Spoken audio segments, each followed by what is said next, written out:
नमस्कार। सुदर्शन न्यूज के digital platform यानी सुदर्शन डिजिटल में आपका स्वागत है।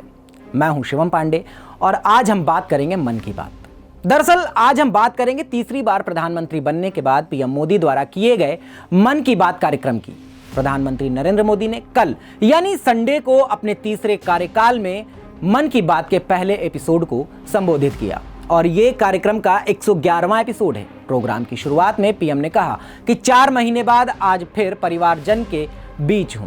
इससे पहले फरवरी में प्रोग्राम हुआ था, तब प्रधानमंत्री ने कहा था कि राजनीतिक मर्यादा का पालन करते हुए लोकसभा के इन दिनों में 3 महीने मन की बात का प्रसारण नहीं होगा। पीएम ने कहा था कि मन की बात रुक रहा है लेकिन देश की उपलब्धियां नहीं। उन्होंने कहा कि 30 जून का ये दिन बहुत ही महत्वपूर्ण है। इस दिन को हमारे आदिवासी भाई बहन हूल दिवस के रूप में मनाते हैं। ये दिन वीर सिद्धो कान्हू के अदम्य साहस से जुड़ा है, जिन्होंने विदेशी शासकों के अत्याचार का पुरजोर विरोध किया था। वीर सिद्धो कान्हू ने हजारों संथाली साथियों को एकजुट करके अंग्रेजों का जी जान से मुकाबला किया। और जानते हैं ये कब हुआ था? ये हुआ था सन 1855 में, यानी कि 1857 में भारत के प्रथम स्वतंत्रता संग्राम से भी 2 साल पहले।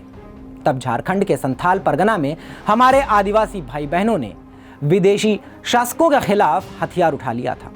मैं देशवासियों को धन्यवाद करता हूं कि उन्होंने हमारे संविधान और देश की लोकतांत्रिक व्यवस्थाओं पर अपना अटूट विश्वास दोहराया है। 2024 का चुनाव दुनिया का सबसे बड़ा चुनाव था। दुनिया के किसी भी देश में इतना बड़ा चुनाव कभी नहीं हुआ।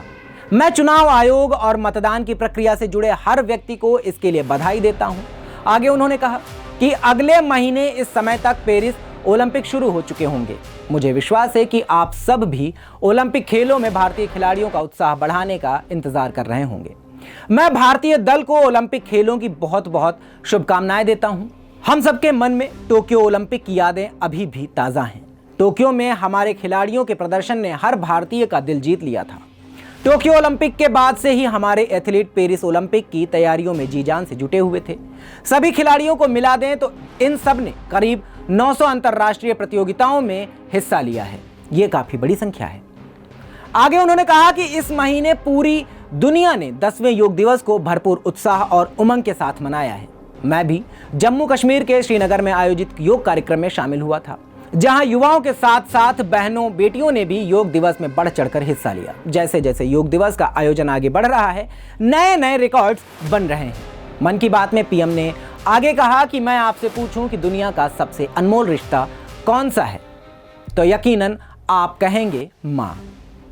हम सबके जीवन में माँ का दर्जा सबसे ऊंचा होता है। माँ हर दुख सहकर भी अपने बच्चे का पालन पोषण करती है।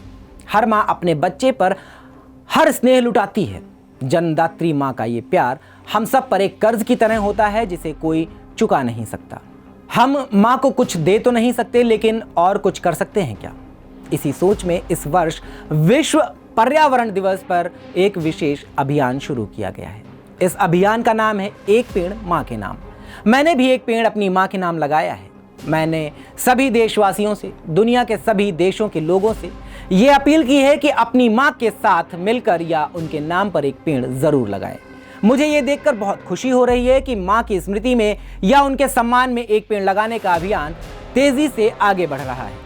हर कोई अपनी माँ के लिए पेड़ लगा रहा है, चाहे वो अमीर हो या गरीब, चाहे वो कामकाजी महिला हो या गृहिणी। इस अभियान ने सबको माँ के प्रति अपना स्नेह जताने का समान अवसर दिया है। अभी के लिए बस इतना ही, लेकिन देश और दुनिया की तमाम खबरों के लिए आप देखते रहें सुदर्शन डिजिटल। जय हिंद।